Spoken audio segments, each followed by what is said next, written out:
E aí, meu, beleza? Eu sou o Edson Assato. Tudo bem com vocês?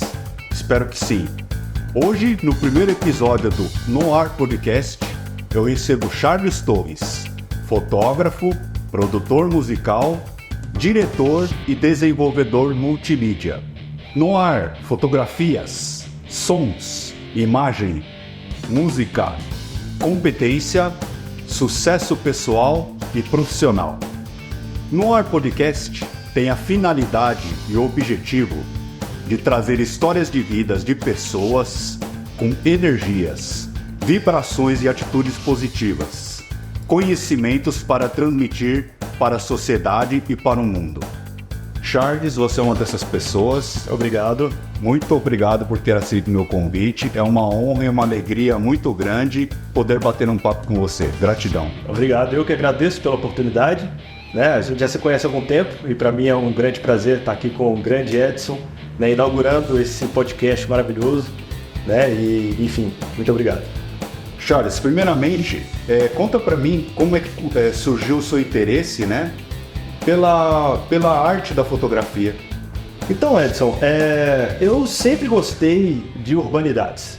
Eu sempre gostei de paisagens urbanas. Sempre gostei das interações humanas dentro do ambiente urbano. Sempre gostei de ver as pessoas indo trabalhar, indo tomar um café. Eu sempre fui, por algum motivo, eu sempre fui fascinado com essa natureza urbana, Muita gente gosta da natureza, das paisagens, dos mares, das montanhas, Eu sempre gostei muito das cidades, seja uma cidade grande, seja pequena, seja uma vila. Sempre gostei muito das ruas, de estar ali nas ruas e documentando aquilo que eu vejo. Quando eu era mais novo, quando eu tinha meus 12, 13 anos, eu comecei a tentar retratar aquilo que eu via desenhando.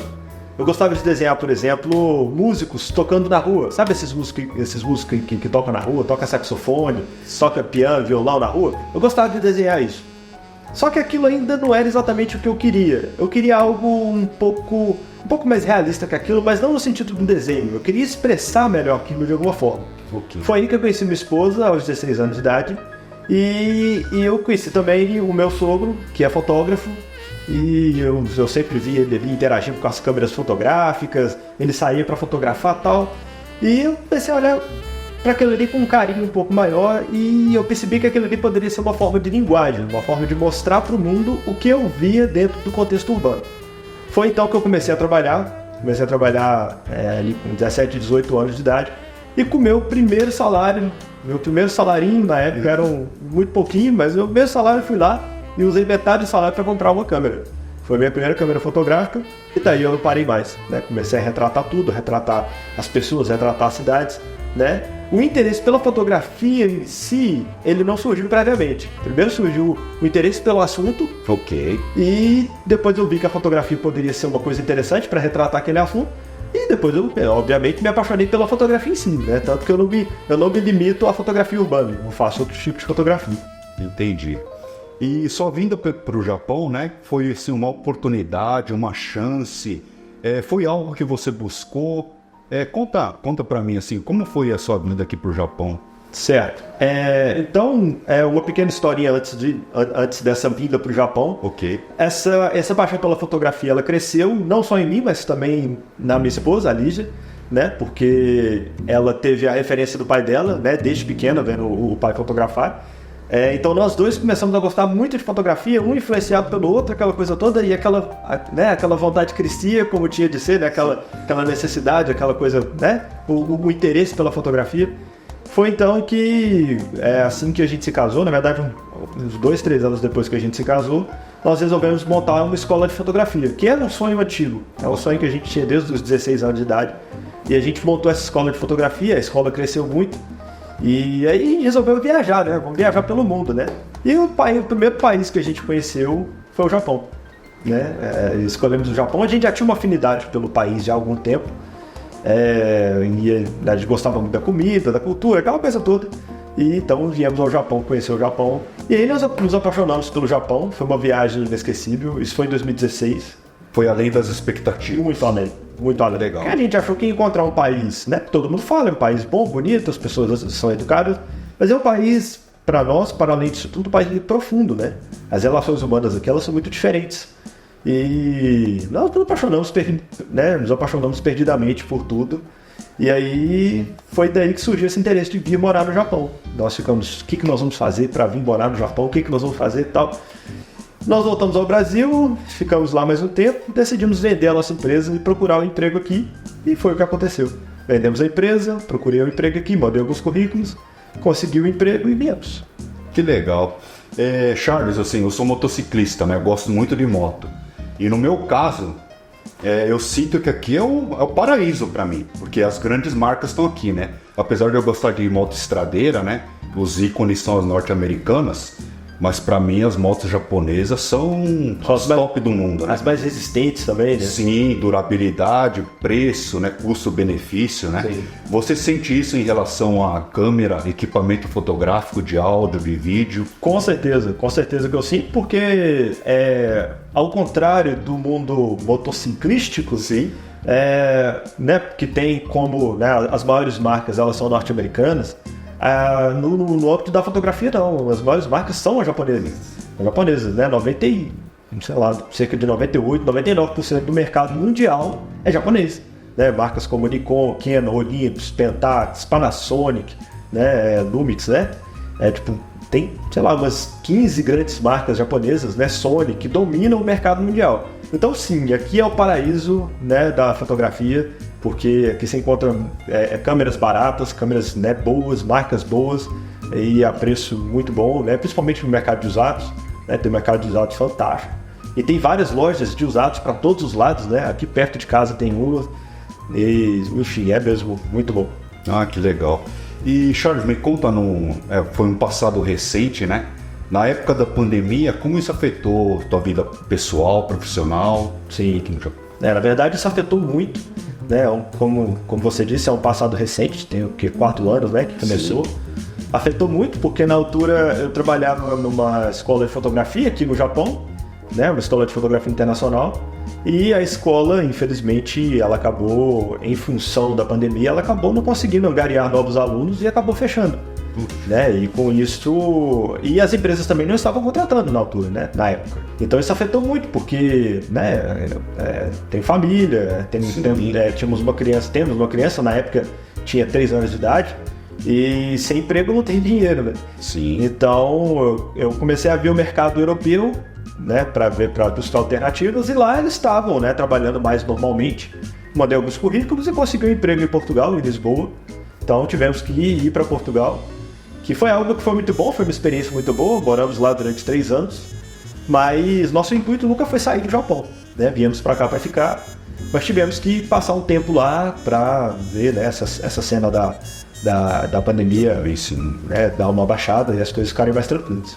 Ok, esse período que você ficou em Portugal, né, como é que você consegue, fazer essa fusão, né, da cultura europeia com a sua cultura brasileira e a cultura japonesa? Como é que você faz essa fusão para usar no seu trabalho, né? E explica para mim qual é o seu estilo de fotografia, né? E se você consegue absorver essas 3 culturas e colocar no teu trabalho, e o seu lado brasileiro você consegue colocar aqui no mercado japonês também. Como é que funciona tudo isso? Pois é, isso é um grande desafio, porque eu acho que essas 3 culturas, elas têm características muito distintas, né? Eu trabalho muito com comerciais, né? Trabalho tanto com fotografia quanto com vídeo e faço comerciais. E no Brasil tem um tipo de comercial que é diferente do tipo de comercial que se encontra em Portugal ou mesmo no resto da Europa. E também é muito diferente daqui. Sim. Né? O mercado japonês tem um tipo de comercial que é muito único, é muito característico. Os comerciais que a gente vê aqui no Japão, a gente não vê em lugar nenhum do mundo. Entendeu? Tem uns que são até um pouco engraçados, tem outros que são mais profundos, mas é um tipo de abordagem diferente. Sim. Né?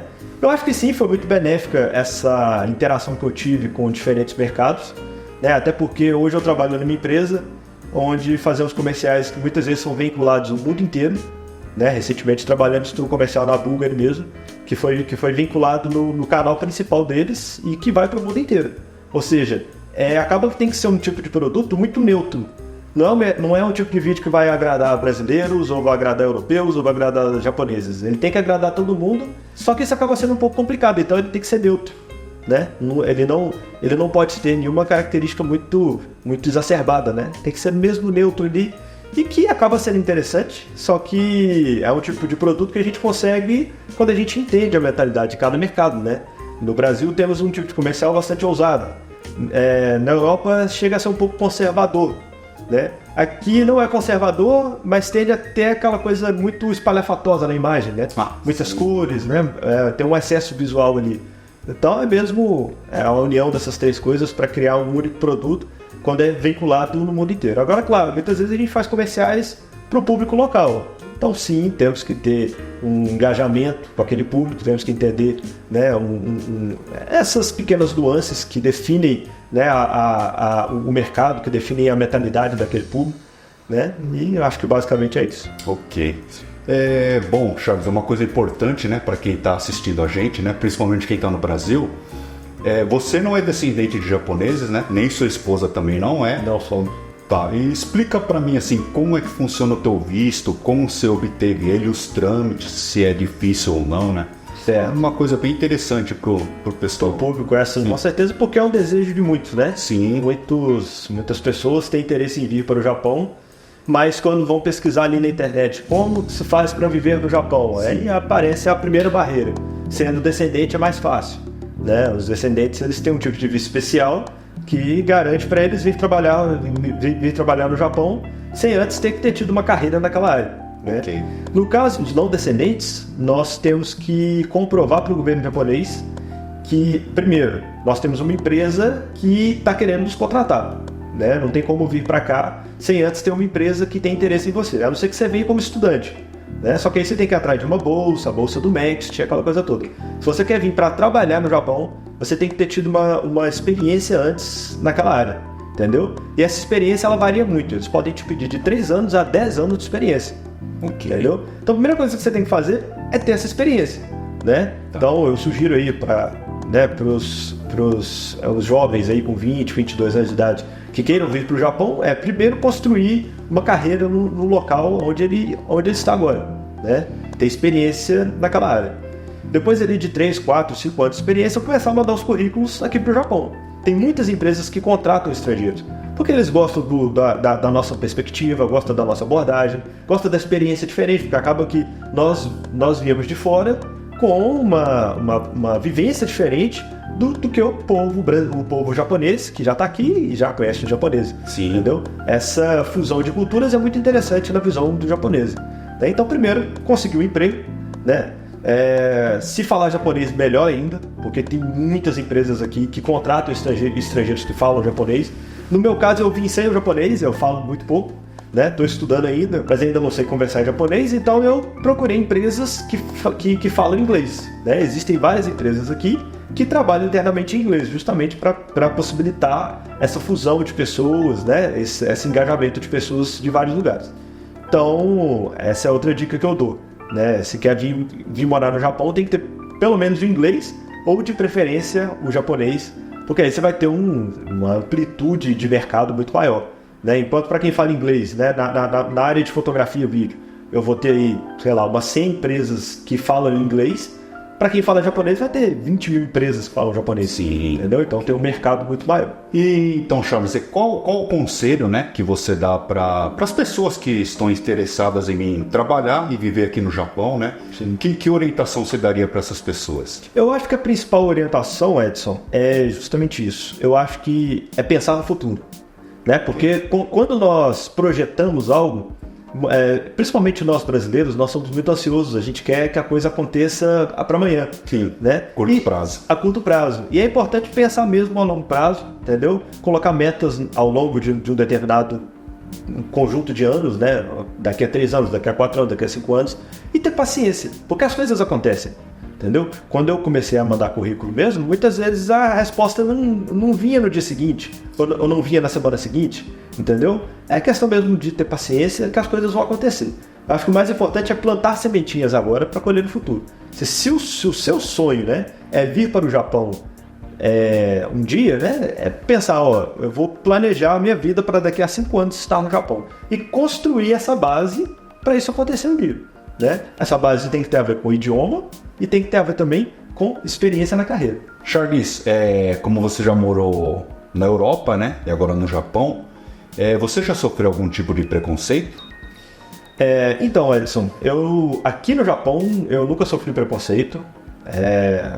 Eu conheço o país há 8 anos, já vim como turista, já morei aqui uma vez, agora eu estou morando pela segunda vez e nunca sofri preconceito, não. Muito pelo contrário, a gente acha a comunidade japonesa muito amável com a gente, né? Eu e a Lígia, nós temos muitos amigos japoneses, eles sempre querem se comunicar com a gente, sempre querem ter algum tipo de relacionamento com a gente, né? Temos uma rede de amigos, uma comunidade bem interessante. Eu acho que isso se deve ao fato, muito por nós também fazermos de tudo para nos integrarmos à sociedade japonesa, né? Minha esposa fala bem japonês, eu ainda estou engatinhando, mas falo um pouquinho e sempre tento me comunicar o máximo possível em japonês. Claro que quando não dá, vai o inglês ali, mas eles entendem. Então, assim, de um modo geral, acho que a receptividade tem muito ponto positivo aqui. Na Europa, eu não cheguei a sofrer preconceito, mas em Portugal especificamente, muitas vezes existe algum preconceito linguístico, porque Portugal foi quem criou o nosso idioma, né? Claro que hoje no Brasil a gente fala uma versão bastante modificada, nós temos o nosso jeito, nossos trejeitos, nossas gírias, mas ainda é o português. A gente se entende mutuamente, né? Mas os portugueses são muito cuidadosos com o idioma, né? Eles têm um certo protecionismo com o idioma. Não estou julgando, né? É o jeito deles, respeito o jeito deles, mas percebo que às vezes eles queriam que nós não alterássemos tanto o português, né? O brasileiro ele tem aquela coisa de adaptação, adapta muito o idioma, enquanto os portugueses não, eles já são mais conservadores. Então assim, eu não cheguei a sofrer preconceito, mas já aconteceu de uma certa vez, eu estava gravando uma entrevista e a senhora que estava fazendo a entrevista, ela, sem querer, ela falou uma coisa no singular, sendo que deveria ter sido no plural. Então eu cortei a entrevista e pedi para ela repetir a frase falando no plural. E aí ela deu uma risada meio debochada, né? Ela deu aquela risada tipo, olha só vejamos, né? Eu aqui, português, estou sendo corrigido por um... Aí ficou aquela coisa entre seres, assim. Eu tive a sensação que ela ia falar, eu, português, estou sendo corrigido por um brasileiro? Sabe? Por um Zuka. Um Zucker? Né? Quem são vocês para estar corrigindo nós, portugueses, detentores do idioma? Claro que não foi isso. Sim. Mas, assim, no fundo eu percebi que foi isso que ela queria ter dito. Okay. Que ela queria ter dito. Né? Só que ela não completou, porque se ela tivesse completado, ia ficar muito feio para ela. Ela ficou com aquela reticência, né? Eu aqui sendo corrigido por um... tá, mas vamos lá, tá, vou me corrigir, entendeu? Então foi a única vez que eu senti ali algum preconceito linguístico, mas ao mesmo tempo, a empresa onde essa senhora trabalhava, eles também me davam voz, e muitas vezes eu que ia fazer a entrevista, muitas vezes eu que fazia os comerciais para a empresa, eu como apresentador, entendeu? Então assim, ao mesmo tempo que existia o preconceito, eles também me davam espaços para eu falar o meu português do meu jeito, entendeu? Então assim, sofri preconceito, mas não foi nada muito sério, nada muito complicado não. Mas eu sei que existem algumas situações onde eles podem ser um pouco mais rigorosos, né? Lá em Portugal. Agora aqui no Japão não, aqui no Japão é o contrário. Aqui quando você fala minimamente o japonês, né? Se você falou Ohayou gozaimasu, eles já ficam mais felizes, né? Eles percebem que você está tentando se comunicar de alguma forma. Aqui eles são bem tranquilos quanto a isso. Entendi. Então, na verdade, eu acho que a gente não pode perder nossa essência, né? Mas respeitar cultura, costumes. Com certeza. Eu acho que isso é o mais importante, inclusive uma dica que a gente dá aí para os internautas, né, para os ouvintes. Eu acho que o mais importante é aquele velho ditado, né? Em Roma, seja romano. Sim. Né? Você não precisa se transformar naquela pessoa, você não precisa se transformar no japonês de maneira alguma. Eu acho que o mais importante é a sua liberdade, ela ir até onde termina a liberdade do próximo. Ok. Né? Ou seja, você não pode infringir o jeito deles de ser com o seu jeito de ser. Entendeu? Sim. Pra mim o mais importante. Por exemplo, os nossos amigos. Eles gostam que nós sejamos brasileiros. Né? Se a gente recebe um amigo japonês em casa, eu não vou fazer pra ele sushi. Eu vou fazer pão de queijo, vou fazer feijão tropeiro, vou fazer alguma coisa que tenha a ver com a nossa cultura. Vou colocar uma bossa nova. E eles gostam, eles adoram, entendeu? Mas eu não vou colocar a bossa nova no último volume na varanda pra atrapalhar meu vizinho. Porque eu sei que isso não é algo cultural aqui. No Brasil é. No Brasil eu coloco música alta, meu vizinho também coloca e tá tudo bem. Um chamou outro pro churrasco, acabou. Entendeu? Aqui não. Aqui não tem cultura de música alta. Então eu vou respeitar esse jeito dele de ser. entendeu? Aqui tem cultura de comer fazendo barulho. Sim. Né? Tem cultura. Você vai comer um ramen. Se você não fizer barulho comendo ramen, o que significa? O ramen tá ruim, né? Pra ser bom, você tem que comer fazendo barulho. Fazendo aquele estrondo enquanto se come. Isso é cultural. Eles gostam disso. Sim. Se você fizer isso no Brasil, vai pegar mal. Eu tenho certeza que se o japonês souber que no Brasil não pode comer fazendo barulho, ninguém vai fazer. Sim. Entendeu? Eu acho que é isso. É o respeito mútuo. Não deixar de ser brasileiro nunca. Entendeu? Não deixar de ter a sua essência nunca. Mas nunca infringir o ir e vir do próximo. Verdade. Esse é o principal ponto. Falando no cenário global, né, Charles, sobre os fotógrafos e videomakers brasileiros, né, nós temos o Sebastião Salgado, que ele é muito admirado, né, principalmente aqui no Japão. Quando eu vou numa livraria, tem sempre uma área exclusiva para ele, né, com os livros dele e tal. Eu queria saber o que tem de tão especial no trabalho dele para ele se tornar um mito, né, da fotografia. E ele é mesmo um mito, né? Ele é considerado um dos maiores fotógrafos de todos os tempos. Isso é um grande orgulho para nós, como brasileiros, né? Ter alguém com essa expressividade no cenário internacional. Para mim ainda um pouco mais como mineiro, né? Eu sou de Minas Gerais, sou de Belo Horizonte e ele também é mineiro. Então é um orgulho duplo aí, né? Pela nacionalidade e também pelo estado. Mas o que faz o Sebastião Salgado ser quem ele é? Porque eu acho que assim, a fotografia, ela nada mais é do que uma imagem, e uma imagem que a gente espera que ela seja uma imagem interessante. Seja interessante porque ela tem um cunho social relevante, né, uma fotografia jornalística, ou porque ela é muito bonita, ou porque ela chama atenção por alguma forma, ou porque ela mostra algo extravagante, mas ela tem que ter um quê a mais, né, para ela ser uma fotografia interessante. E fazer fotografias interessantes, tecnicamente, não é algo tão complicado. Você faz algum curso, aprende algumas técnicas, treina seu olhar, né? Claro que tem um processo, mas é algo que todo mundo pode chegar a fazer um dia com algum estudo, né? Qual que é a grande diferença do Sebastião Salgado? E de outros grandes fotógrafos? Eu acho que a grande diferença se dá pela sua vivência e pelo seu discurso. Pela forma como aquele fotógrafo lida com a fotografia. Né? O Sebastião Salgado, ele não é só um fotodocumentarista, só um fotojornalista como os outros de um modo geral. Suponhamos que um outro fotojornalista ele receba um pedido de um jornal para fazer um documentário sobre os moradores de rua da cidade do Rio de Janeiro.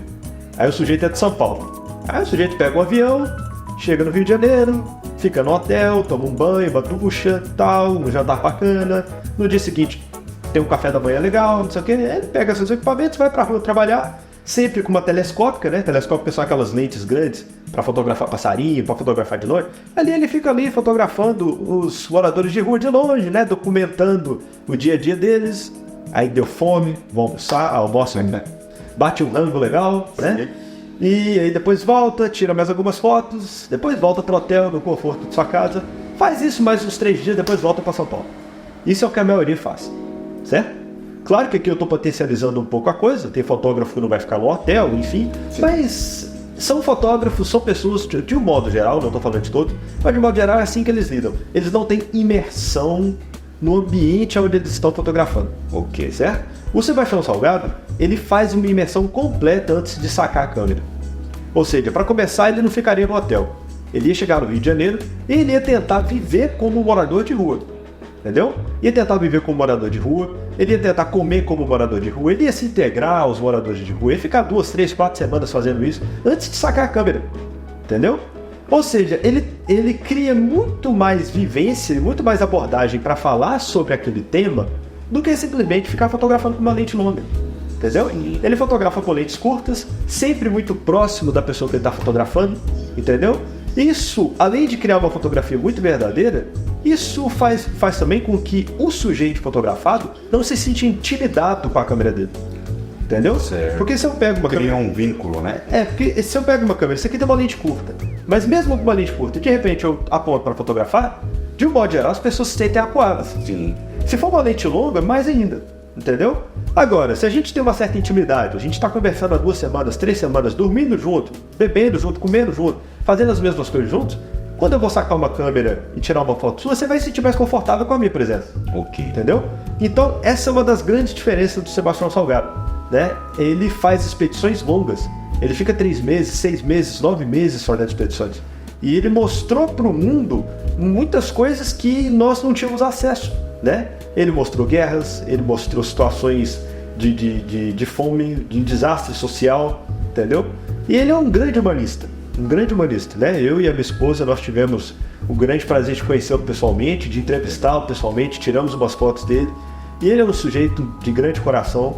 E a gente sempre diz que o que é o Sebastião Salgado hoje não é só o Sebastião Salgado, é ele e a esposa dele, porque ele estava atuando por uma vertente, indo nos lugares fotografando, a esposa estava atuando em outra vertente, que era criando todo um network. Ela estava atuando nos bastidores, ela é a curadora das exposições dele, e ele tem grandes projetos, não só na parte de fotografia, mas na parte social também, projeto de reflorestamento, entendeu? Projeto de ajuda aos mais necessitados, e ela está sempre muito engajada nesses assuntos.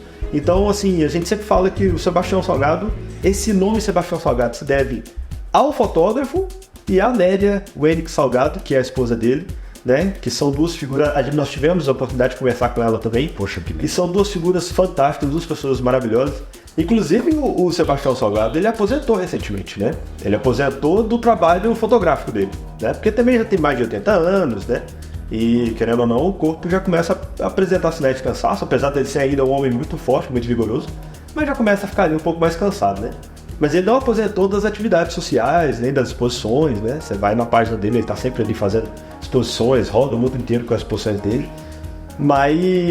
profissionalmente. Mas e fotografar ele mesmo, né? Ele parou. Mas concluindo, né? O Sebastião Salgado, ele é o universo em si, né? Acho que a gente podia um dia fazer um podcast só para falar sobre ele. Porque tem muita coisa para falar sobre ele. Eu e a minha esposa, nós tínhamos uma escola de fotografia, né? Como o Edson sabe. E lá na nossa escola, a gente tinha umas 2 ou 3 aulas só sobre o Sebastião Salgado. Cada aula nossa tinha 3 horas de duração. Então, assim, eram 9 horas falando sobre ele, falando sobre a vida dele, sobre a experiência dele, né?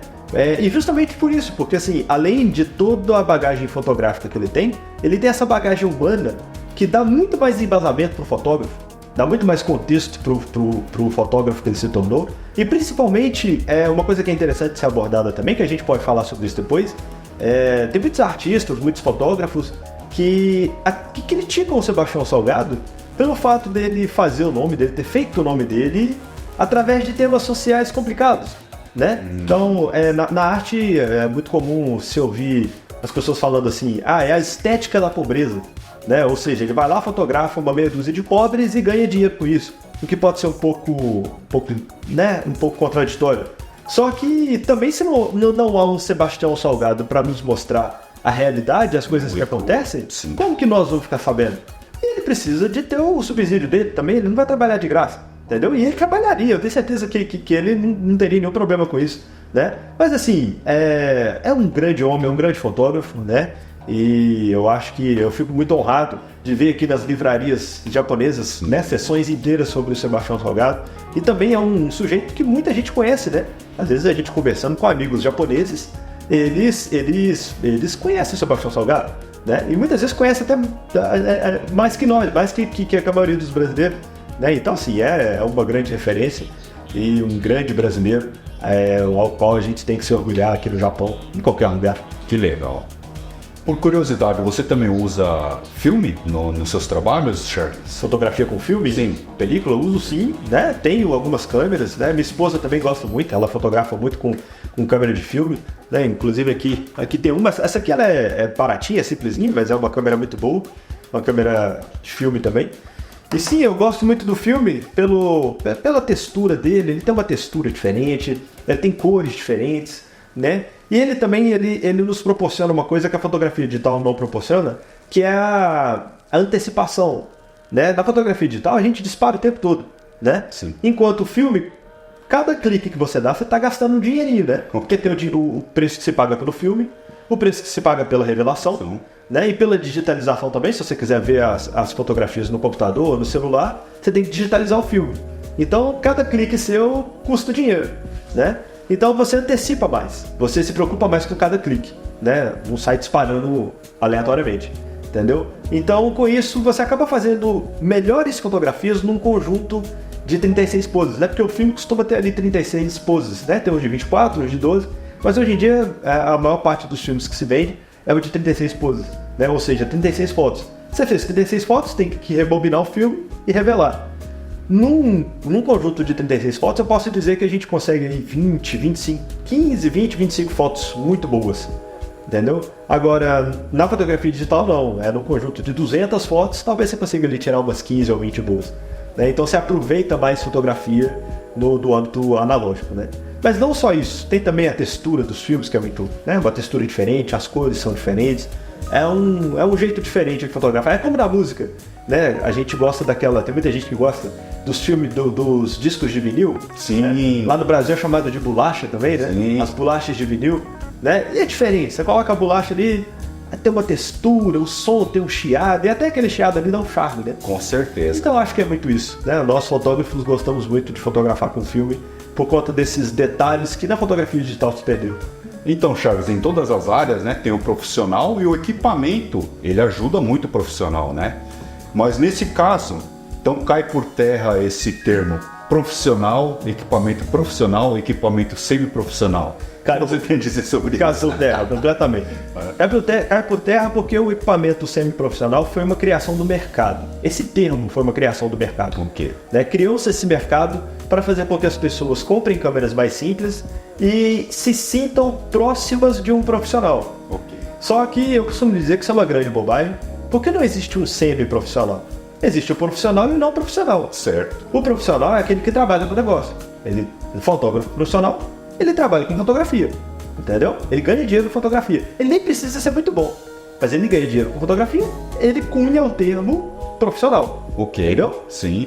Não existe semi-profissional. Eu te pergunto, Edson, você seria operado por um médico semi-profissional? Não, nunca. Não. Ou então não, o médico é profissional, mas ele usa um bisturi semi-profissional. Nunca. Nem existe isso. Sim. Entendeu? Eu nunca vi venderem no mercado aí um bisturi semi-profissional ou um piano semi-profissional. Não existe isso. Só existe na fotografia. Entendeu? Infelizmente é um termo criado na fotografia e que eu acho completamente desnecessário. Eu acho que quem faz o equipamento é o profissional. Verdade. Um profissional, né, um bom fotógrafo, um profissional que trabalha com uma câmera simples, ele vai fazer daquela câmera uma câmera profissional. Entendeu? Não existe muita diferença da qualidade de imagem de uma câmera que custa 5 mil reais, vou falar em reais aqui, 5 mil reais ou uma câmera que custa 20 mil reais. A qualidade da fotografia não vai ser muito diferente. O que vai ser diferente é a estrutura da câmera. Uma câmera mais cara, ela vai ter um corpo mais resistente a quedas, um corpo que aguenta respingo de água, um corpo que aguenta poeira, entendeu? Ela vai ser um corpo mais resistente. Até vai ter ali alguma facilidade no fotografar, mas o resultado em si não vai ser muito diferente, entendeu? Então, assim, quem que vai fazer do equipamento ser um profissional é o profissional. Sim. Né? Então eu não gosto muito desse termo semi-profissional, eu acho que isso não existe. Né? Eu acho que se você quer um bom trabalho, você vai contratar um profissional e pronto. Ok, entendi. Emendando, né, Charles? Toda forma de arte, né, inclusive a fotografia, você acha que ela precisa passar uma mensagem, precisa passar uma emoção, ou pode ser feito uma coisa assim, sem propósito nenhum? Sim, existe mesmo, né? Existe a arte onde ela vai passar uma mensagem e existe aquela que não necessariamente vai ter uma mensagem por trás, ela vai ser só uma arte bonita, vai ter só beleza. Eu costumo dizer que é isso que diferencia a arte de um artesanato, por exemplo, ou é isso que diferencia a arte do design, né? Porque o designer, muitas vezes, ele não está muito preocupado em passar uma emoção com aquilo que ele está criando.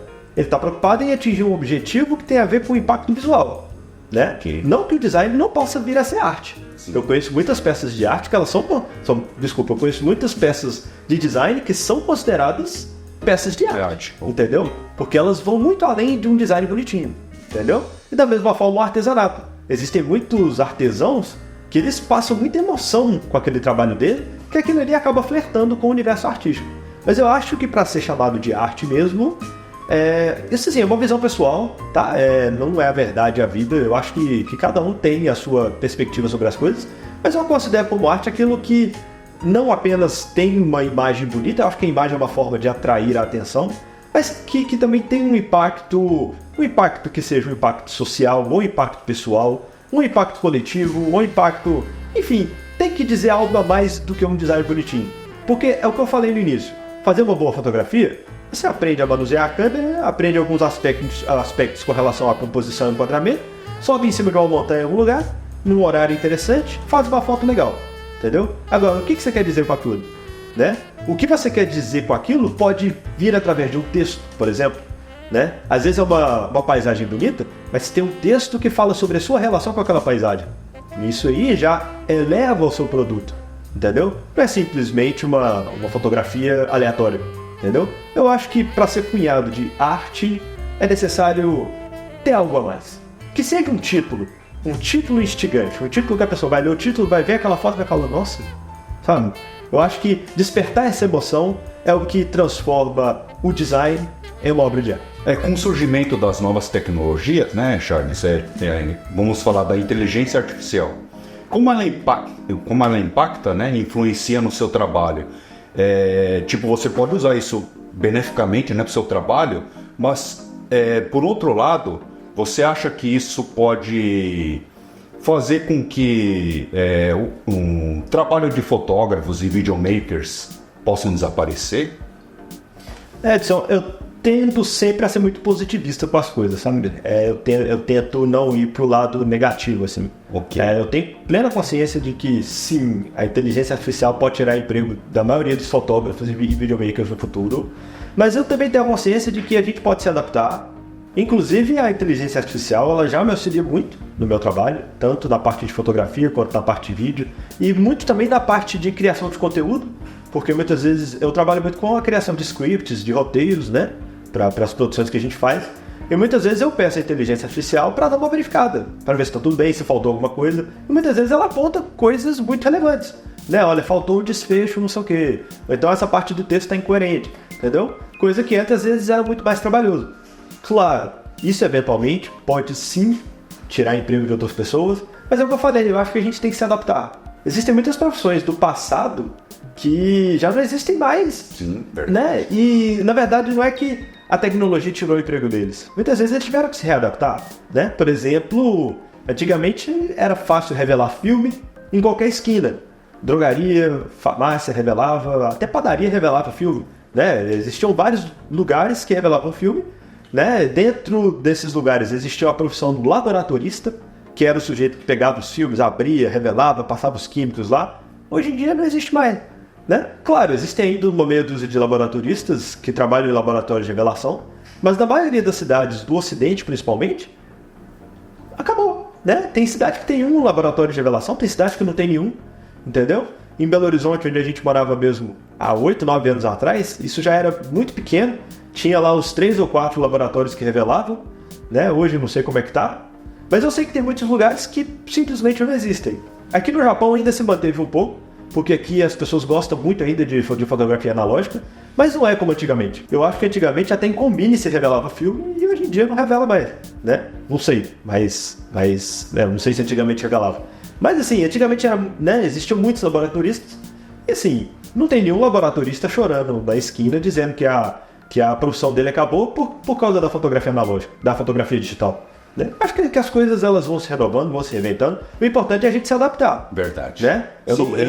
Reinventar. Eu não posso, como fotógrafo, ficar pensando, nossa, minha profissão, né? O que eu vou fazer agora? Não, eu tenho que pesquisar, ir atrás. Se é isso que o mercado tá dizendo, acabou. Eu não tenho o que fazer, entendeu? Eu preciso evoluir, né? Eu preciso acompanhar a evolução das coisas, porque senão eu vou chegar nos meus 55, 60, 65 anos de idade e as pessoas vão olhar, nossa, né? O sujeito ali tá até hoje pensando, porque no meu tempo áureo da fotografia não tinha inteligência artificial. Infelizmente tem muitos assim, né? Eu já vi fotógrafos mais velhos mesmo, que até hoje são relutantes com a fotografia digital, entendeu? E acho que faz parte acompanhar, né? Quando a gente acompanha, o mercado até gosta mais da gente, porque aí quando eu chegar nos meus 55, 60 anos de idade, as pessoas olham para mim, vão perceber que eu acompanhei esse processo, né? Desde a fotografia analógica até a fotografia digital, até a inteligência artificial. E o mercado acha isso interessante, é uma experiência única, entendeu? Então eu acho que é uma questão de adaptação, sim, respondendo a sua pergunta. A inteligência artificial, não que ela vai tirar empregos, mas ela vai ocupar alguns espaços, ela vai dinamizar algumas coisas. Né? Existem alguns tratamentos que eu fazia em 200 fotografias antigamente, que eu demorava o dia inteiro, hoje eu levo 2 horas, ou até menos, sim. Entendeu? Ela vai dinamizar os processos, é uma questão de adaptação, entendeu? Eu não sinto que o meu emprego está ameaçado por conta disso, mas também eu estou em constante aprendizado, em constante desenvolvimento. Acho que essa coisa do constante aprendizado também é muito importante. Tem muita pessoa que se acha pronto. Não, eu estou pronto, eu não preciso aprender mais nada. E não é isso, né? Acho que é humildade, né? Sempre tem que abaixar a cabeça, sempre tem que aprender, sempre tem que estar aberto a novas opiniões. E eu acho que é isso que faz o profissional se adaptar, né? Se transmutar conforme o que diz a era onde vivemos atualmente. Charles, você falou que no seu primeiro emprego no Japão você trabalhou em escola de fotografia, né? Sim. No emprego atual, você me disse, né, em off, que é uma grande empresa norte-americana, né, que tem uma filial aqui em Tóquio. Inclusive, os donos, o casal de proprietários, né, são pessoas famosas aqui, né? Sim. Explica para mim, assim, em detalhes, o que você faz agora, né, nesse novo trabalho, nessa nova empresa. Então, como você disse, é uma empresa norte-americana que tem filial aqui em Tóquio, tem filial em outras cidades também, tem em Singapura, eles têm um escritório em Los Angeles e em Hong Kong também, mas as duas cidades principais é Nova York e Tóquio, né? E o proprietário dessa empresa, ele é casado mesmo com uma celebridade aqui no Japão, é bastante famosa, né? E o que eu faço lá? Bom, eu sou diretor de um setor de produção de multimídia, né? Um setor de produção audiovisual. Então lá, basicamente, nós produzimos vídeos, fotografias e trilha sonora, né? Porque eu também compõe música, né? Eu também sou músico, compõe trilha sonora. Então nós também fazemos música para os comerciais que a gente cria, para os vídeos que a gente cria. E lá a gente trabalha com grandes marcas, né? Trabalhamos, por exemplo, com a Bulgari, trabalhamos com a Prada, com a BMW e com outras tantas, né? E não é uma agência de publicidade, é uma agência de promoção de eventos. E dentro desses eventos, muitas vezes nós criamos vídeos para esse evento, ou vídeos sobre o evento, entendeu? Então, basicamente, nós criamos comerciais, ou criamos também um trabalho documental sobre os eventos que a empresa promove. Você já me adiantou, né, Charles, que você pretende morar aqui definitivamente no Japão, né, com sua família? Sim. E quais são os projetos e planos futuros? Sim, então, nós pretendemos sim, assim como na primeira vez, né, nós viemos querendo ficar permanentemente. Eu não digo para sempre, porque também assim, né, não pode mudar. Tudo pode acontecer, pode vir outra pandemia, mas assim, o nosso intuito é mesmo ficar por aqui, porque nós já rodamos o mundo aí, já conhecemos vários países, e o Japão para nós, ele consolida tudo que a gente gosta, né? Se apaixonado pelo país. Nós nos apaixonamos. Não que aqui seja perfeito, claro que tem seus defeitos, mas assim, no conjunto da obra, foi o melhor país que a gente conheceu e nós pretendemos ficar. A longo prazo, é um pouco complicado responder essa pergunta, porque como a gente chegou aqui no Japão recentemente, nós ainda estamos pensando muito no presente, né? Ainda estamos mobiliando a nossa casa, né? Tem pouco tempo que eu estou na empresa que eu trabalho. Mas assim, a longo prazo, a título pessoal, eu pretendo ficar melhor no japonês, né? É algo que eu desejo muito, assim, pelo menos daqui a 5 anos, né? Aquilo que a gente estava falando. Né? O meu planejamento para daqui a 5 anos é estar minimamente fluente em japonês. Claro que não perfeitamente, mas minimamente ali conseguir me comunicar bem. Principalmente no meu trabalho, eu acho que isso é bastante importante. A título profissional, eu e a minha esposa, nós temos alguns projetos que nós pretendemos desenvolver no futuro. Não é algo que estamos a trabalhar agora, porque né, agora a gente está mais assentando, né, como se diz, mas temos alguns projetos para o futuro, né, a título profissional. Pretendemos lançar algumas marcas aí, algumas coisas que estamos a desenvolver, principalmente a minha esposa. Então, basicamente é isso. Mas assim, agora nosso foco mesmo está no presente, assim, em desenvolver o nosso presente, né? Que a gente está ainda numa fase de readaptação ao país, né? O nosso filho entrou na escola recentemente, na escola japonesa, que não também é uma adaptação, porque é uma escola japonesa, ele não fala japonês, então ele está aprendendo japonês pouco a pouco. Então, basicamente é isso. Ok. Bom, se tudo correr como você espera, você pretende se naturalizar aqui? Se for possível, com certeza. Pô, que legal. Com certeza, é um sonho que eu tenho desde a primeira vez que a gente veio morar aqui. É um sonho que eu tenho. Primeiro, tem que queimar algumas etapas, né? Sim. Primeira etapa é o visto permanente, que a gente ainda não tem. Nosso visto agora é de 5 anos. Mas aí depois que passar por essa etapa de conseguir o visto permanente, que também é outro processo, né? Aí sim, depois ter a naturalização. Só que para a naturalização tem que ter fluência total em japonês, né? Ter uma prova, senão já é um pouco mais complicado. Mas é sim um plano para daqui a 5, 10 anos, com certeza. Ok. E Charles, eu recebi as perguntas aqui dos nossos amigos, né? Separei algumas. Ah, que legal. Obrigado aí, pessoal, por ter mandado perguntas aí pra gente, né? A primeira pergunta é do Osni Arashiro, de Hamamatsu. É um grande amigo meu, jornalista. A pergunta que ele fez para você é: quais os 3 fotógrafos que mais te influenciaram? Essa pergunta é profunda. Ok. É um pouco complicado falar sobre isso, porque os 3 fotógrafos que mais me influenciaram não necessariamente são os 3 grandes fotógrafos da humanidade. Ok. Por exemplo, falamos muito sobre o Sebastião Salgado. Ele não foi uma grande influência para mim no início da minha carreira. Ainda que eu sempre tenha admirado ele bastante, eu sempre gostei muito do trabalho dele, ele não foi uma grande influência porque no início da minha carreira eu estava muito engajado na fotografia de rua, na fotografia documental de rua, fotografia urbana, né? Então, assim, os fotógrafos que mais me influenciaram nesse sentido são fotógrafos de rua. Um deles é, sim, considerado um dos maiores fotógrafos da humanidade. Os outros 2 já não tanto, são fotógrafos conhecidos, mas também não estão na lista, né, no topo dos grandes fotógrafos, né? São de grandes fotógrafos, mas não no nível do Sebastião Salgado. Então, né, respondendo aí a pergunta do Osni, obrigado, Osni, pela pergunta.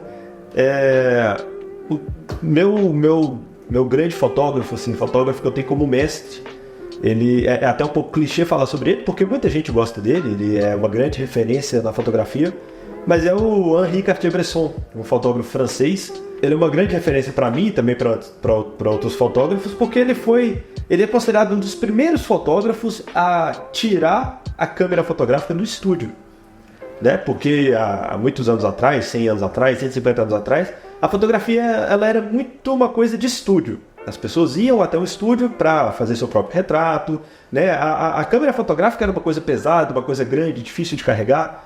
E o Cartier-Bresson foi um dos primeiros a dar valor à fotografia do cotidiano, à fotografia do dia a dia, à fotografia de rua, né? À fotografia documental. É tanto que ele é considerado como o pai do fotojornalismo, porque ele foi um dos primeiros, assim, talvez não tenha sido o primeiro mesmo, mas um dos primeiros a ter isso como atividade principal, entendeu? E assim como o Sebastião Salgado, ele tem uma filosofia de fotografia muito interessante, um ponto de vista sobre a fotografia muito interessante. Eu tenho alguns livros do Cartier-Bresson que eu gosto muito, né? E para além da fotografia dele, das coisas que eu mais gosto nele é o discurso dele, a forma como ele lida com a fotografia do dia a dia, né? Então, para mim é uma grande referência. Os outros 2, eles já são ainda mais engajados com a fotografia de rua, né? Um deles é o Fan Ho, que é um fotógrafo de Hong Kong. É um fotógrafo que eu gosto muito, muito mesmo, assim. Eu acho o trabalho dele fantástico, a forma como ele lida com as luzes, como ele lida com as sombras, a forma como ele lida com a neblina de Hong Kong, sabe? Ele cria uma coisa muito densa, assim, até um pouco misteriosa, né? É um tipo de fotografia mais séria, mais misteriosa, mais fechada, mais no ar, né? Mas ao mesmo tempo muito, muito instigante, assim. Eu gosto dos enquadramentos dele, é um fotógrafo que eu tenho como grande referência, né? Gosto muito dele. E o outro que eu gosto muito também é fotógrafo de rua. Ele é francês, ele chama Robert Doisneau, e só que ele já vai para o outro lado, ele já é aquela fotografia de rua mais alegre, mais espontânea, mais descontraída, né? Ele gosta de tirar foto de crianças nas ruas de Paris, gostava, né? Porque já faleceu há muitos anos. Ele fotografava crianças subindo nas ruas de Paris, aquela cena bem espontânea, bem alegre mesmo. É um outro fotógrafo que me influenciou bastante na minha prática de fotografia de rua. Que legal. Bom, a segunda pergunta é do Rogério Fukumura, de Osaka. Na verdade, ele fez 2 perguntas, o Charles. Algum trabalho que marcou sua carreira? E a outra pergunta fala de alguma situação engraçada que você viveu. Certo. Bom, Rogério, obrigado aí pela pergunta. São 2 perguntas interessantes. A primeira pergunta é, né, sobre algo que marcou minha carreira. Uma coisa que marcou muito, muito minha carreira, assim, uma situação que marcou muito minha carreira, foi uma coincidência que aconteceu há 6 anos atrás. Eu gostava de uma banda japonesa de jazz chamada Jazztronic, e eu gostava dessa banda há muitos anos. Eu já acompanhava essa banda desde 2009, e quando eu ainda morava em Belo Horizonte, e eu estava sempre escutando Jazztronic. Eles me marcaram muito pelo estilo deles, é um estilo de jazz diferente, um pouco mais moderno, um jazz mais moderno. E aí eu comecei a escutar o Jazztronic em 2009 e eu vim morar aqui no Japão em 2018. Em 2018, além das atividades que eu fazia na escola de fotografia, eu também era colunista de um jornal, que é o The Mainichi, né? O The Mainichi Shimbun. É um jornal bastante conhecido. Eu era colunista de uma seção deles que era uma seção em inglês. E eu falava algumas coisas sobre o Brasil. E volta e meia eu publicava algumas fotografias nas matérias que eu escrevia. E por uma coincidência muito grande do destino, essa banda viu a minha fotografia no jornal e gostou da minha fotografia por algum motivo, que eu não sei qual foi, né? Deve ter feito alguma coisa especial ali, né? E o cabeça da banda, ele se chama Ryota Nosaki, ele pediu pra assessoria da banda entrar em contato comigo. Nossa. E me explicou, tá? Eu conheci a sua fotografia no jornal e a gente queria que você fosse o fotógrafo da banda, o fotógrafo dos encartes, dos álbuns, dos shows e tal. Isso pra mim foi uma coisa muito absurda. Foi muito absurda porque é uma banda que eu sempre gostei. Não é uma banda muito famosa, né? Eles têm uma relativa fama, principalmente na Inglaterra. Eles são bem conhecidos na Inglaterra e aqui no Japão também. Mas não é uma banda lá muito conhecida. Mas é uma banda que eu acompanho há muitos anos. E eu vim aqui pro Japão, eu virei colunista do jornal e ele me encontra no jornal, né? Ele me pede para eu fotografar os trabalhos dele. Então assim, isso para mim foi uma coisa muito única, né? E isso me marcou também porque foi uma das primeiras vezes que eu comecei a conseguir comercializar a minha fotografia de rua. E também recebi encomendas por parte deles para eu sair para a rua fotografar, né? Então muitas vezes eles faziam um determinado álbum e eles queriam que eu fotografasse uma determinada região, né? Fazer fotografia de rua da região para o encarte do álbum, né? Eu falo que eles queriam porque isso foi, né, em 2018, 2019, depois que eu saí do Japão eu parei de fotografar para eles, mas ainda mantenho contato com eles, a gente ainda conversa. Então assim, para mim foi um impacto muito grande na minha carreira, uma grande coincidência, né? Algo que mexeu muito comigo. Eu imagino a emoção que você sentiu quando eles entraram em contato com você. Sim, né? Surreal, né? Uma banda que a gente gosta muito, né? Sei lá, uma banda que você tem grande admiração, aí eles entram em contato né? Porque gostou do seu trabalho, assim, foi uma realização muito grande na época pra mim. Que legal. Bom, e a situação engraçada? Eu não tô me recordando de uma situação engraçada no âmbito profissional. Aconteceram várias, mas assim, de cabeça assim, não tô me recordando nada. Okay. Então eu vou contar uma situação engraçada que aconteceu aqui no Japão. Okay. Eu tava com a minha esposa e uma amiga nossa japonesa no restaurante. E o nosso filho, ele era pequenininho, ele tinha 2 anos de idade. Talvez nem isso, já não lembro. Mas ele ainda usava fraldas. Então nós entramos, né, nesse restaurante, nós entramos numa parte do banheiro que era para deficiente físico, mas que também tinha fraldário, né, pra gente poder trocar o nosso filho. E ali nós trocamos ele, aquela coisa toda. Para entrar foi fácil, mas para sair tinha um botão verde grande e um botão vermelho grande. O botão, eu não me lembro direito, mas eu sei que um botão fechava a porta e o outro abria. Certo. A gente achou que o outro botão iria abrir a porta. Nessa época a gente sabia muito pouco de japonês, né? Então, se fosse hoje, a gente sabe, a gente conhece o kanji de abrir, o kanji de fechar, o kanji de alarme, enfim. Na época a gente não sabia. Então, a gente ficou tentando apertar um botão lá, já não me lembro qual botão que era, e não acontecia nada. Não estava abrindo a porta, não estava fazendo nada, e a gente ficou preso lá dentro. Então a gente resolveu apertar um outro botão que estava embaixo, que também era vermelho. E a gente achou que ia abrir a porta, só que quando a gente apertou, soou um alarme na maior altura, né? As luzes começaram a piscar, uma coisa muito doida assim. Eu e a Lígia, né, a gente ficou desesperado dentro do banheiro. Até que, depois de algum tempo, alguns minutos, finalmente a porta se abriu. Quando a porta abriu, a nossa amiga estava do lado de fora nos esperando, e atrás dela estava cheio de gente. Multidão, né? Tentando entender o que estava acontecendo dentro daquele banheiro, sabe? E com um cara assustado, assim, tipo, que é isso? Nossa, eu e a Lígia, a gente ficou com tanta vergonha. A gente saiu de lá assim, vermelho, igual pimentão. É claro que eles entenderam a situação e tal, mas a gente ficou com vergonha de ter suado o alarme, né? Acho que foi assim, no dia a gente ficou morrendo de vergonha, hoje a gente ria até dessa situação, porque foi uma situação engraçada. Mas foi isso, assim, né? Por isso que é importante saber minimamente o idioma, né? Ok. Você não passar por uma situação dessa. Legal. Bom, e a última pergunta é da Maria Heloísa Sakamoto, de Atsugi.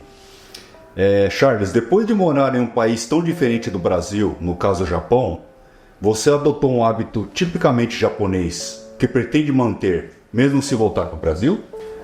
Então, Maria Luísa, obrigado pela pergunta. Sim, eu adquiri vários hábitos. Eu tenho uma facilidade muito grande para adquirir hábitos, sotaques, né? Eventualmente eu falo alguma coisa que eu aprendi lá no português de Portugal, sem querer. Eu acho que aqui no Japão a gente acaba aprendendo hábitos muito importantes, né?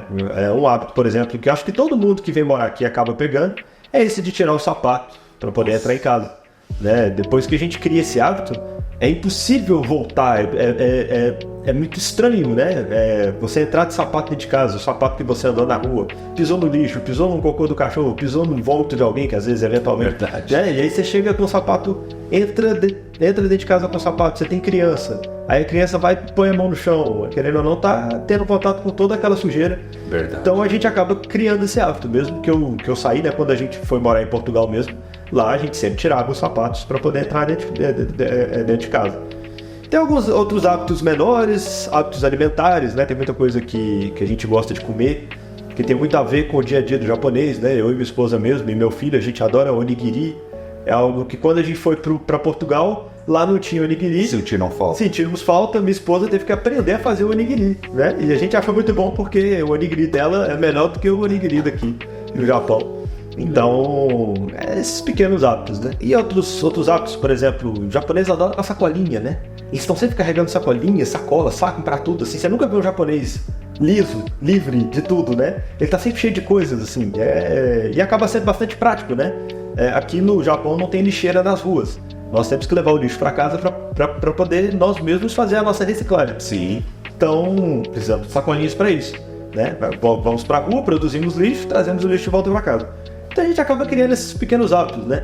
A gente percebe aqui que os japoneses, por exemplo, eles aprendem na escola a sempre andar de mochila e andar com squeeze, né? De água, né? Sim. E uma coisa que a gente acha muito bonitinho é que aqui até os mais velhos, né? Nós temos amigos aqui, por exemplo, nós temos um grande amigo nosso, o Hiroshi, que ele tem 78 anos, e até hoje ele vem nos visitar aqui em casa e ele anda com o suíto, e anda com a mochilinha, e anda com o saquinho. É sempre muito, muito característico do japonês. O kit, né? É um kit, né? É um kit que eles aprendem na escola e levam pra vida toda. E é uma cultura antiga, né? E é engraçado que nesses saquinhos, né? Nessas coisas que eles têm, né? Aqui chamam de Reijibukuro, né?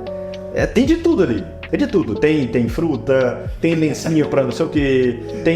Se tiver no inverno, tem coisa pra você colar no corpo e ficar aquecido. Se tiver no verão, tem um monte de coisa assim, né? Essas coisas juntas. E eu acho que pouco a pouco a gente vai adquirindo esses hábitos, né? Por exemplo, até pouco tempo atrás eu ia pro supermercado e lá eu pedia uma sacola. Mesmo que eu tivesse que pagar, eu pagava pela sacola. E lá em Portugal a sacola é até bem cara. Lá custava 10 centavos de euro. Cara, assim, né? Porque aqui no Japão a sacola custa 2 ienes, né? Bem baratinha. Eu não sei quanto está no Brasil, mas lá em Portugal era um pouco caro. E mesmo assim eu sempre comprava a sacola. E aqui aos poucos eu já não estou conseguindo mais sair de casa sem levar minha própria sacolinha, né? Então assim, a gente acaba adquirindo esses pequenos hábitos, né? Tem coisa que eu tenho consciência, que é fácil de falar, mas tem coisa que eu não tenho. E que eu acho que só estando fora daqui que eu vou sentir falta e vou acabar percebendo aquele hábito adquirido. Um outro hábito que eu tinha muito quando eu estava em Portugal, eu acabei perdendo depois, porque as pessoas achavam estranho, mas é o hábito de reverenciar, né? Verdade. E a gente pega isso muito forte, né? Você tá falando no telefone, você fica ali reverenciando a pessoa do... Meus amigos falam isso.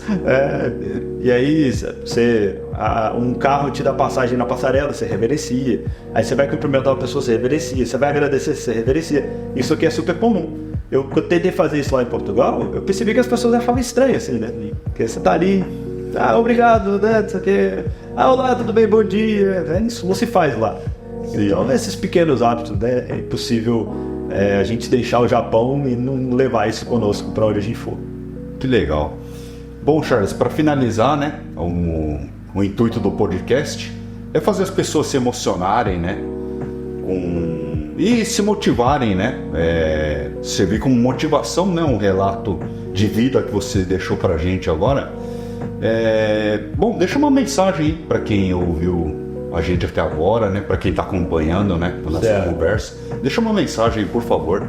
Tá bom.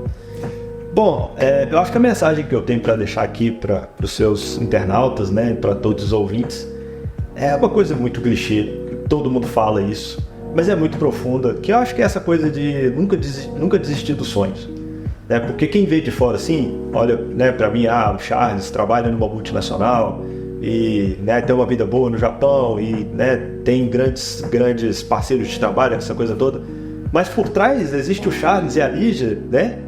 Um casal que também passou muitas dificuldades. Com certeza. Entendeu? A gente passou dificuldades. Enfrentar um mundo para ir atrás dos sonhos não é uma coisa fácil. Né? Muitas pessoas lá no Brasil mesmo, eles olhavam pra gente e falavam: pô, mas vocês vão deixar a família, nossa, mas vocês não vão ter um emprego estável, mas vocês não vão passar no concurso público. Na hora de apontar o dedo na cara aparecem milhões, entendeu? E eu acho que o mais importante é isso, é você nunca deixar de querer ser quem você é, entendeu? Eu acho que isso é muito importante. E dar tudo de si pelo seu sonho. Porque não tem nada pior do que uma vida frustrada, uma vida... você passar uma vida estando num lugar onde você não quer estar, estando numa profissão onde você não queria ser, né? Uma profissão que não é aquela que você desejou, entendeu? Eu acho que por mais difícil que possa parecer, e por mais clichê que seja, acho que o mais importante é vá atrás dos seus sonhos, enfrente os desafios de peito aberto, entendeu? Faça planejamento. Essa coisa do planejamento é muito importante, porque tem muitas dificuldades que a gente passa na vida por falta de planejamento, né? Teve muitos esforços que eu e a Lígia nós tivemos que enfrentar, porque nós acabamos pulando algumas etapas, entendeu? E hoje a gente chegou onde a gente está, graças a muita perseverança e também muita união de casal, né? Porque eu não seria quem eu sou sem ela e vice-versa. Eu acho que isso é muito importante, mas também não deixar de enfrentar os desafios, porque eles existem, né? Os obstáculos existem o tempo todo. Muitas vezes a gente acha que está tudo planejado, está tudo certinho, e vem aquela tromba d'água e destrói tudo, e você fala: gente, eu não vou conseguir, né? É mesmo uma questão de manter a calma, manter a paciência, ter perseverança, entendeu? A vida não é fácil.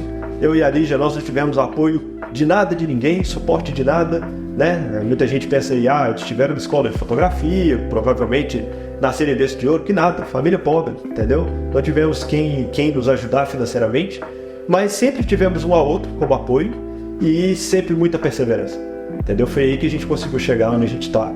E eu acho que essa é a grande mensagem que eu tenho a passar para todos.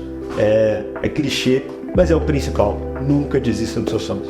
Então, Charles, muito obrigado, né? Pô, eu aprendi muito, né, conversando com você. Acho que esse é o grande objetivo meu também. Primeiro eu aprender, né, e passar para as pessoas, né, que estiverem assistindo a gente, né, esse aprendizado, essa emoção que eu sinto conversando com as pessoas, passar para elas também, né? Então, muito obrigado. Eu que agradeço, agradeço pela oportunidade. Eu acho que o seu projeto ele é maravilhoso, tem um potencial incrível. E para mim é fantástico ter tido essa oportunidade de bater esse papo aqui com você na minha casa, né? E espero recebê-lo mais vezes. Com certeza. Vamos falar sobre outros temas, sim, assuntos. Sim. Bom, tá bom, beleza então. É isso aí. Valeu. Obrigado, ouvintes. Obrigado. Até mais. Tchau. Valeu.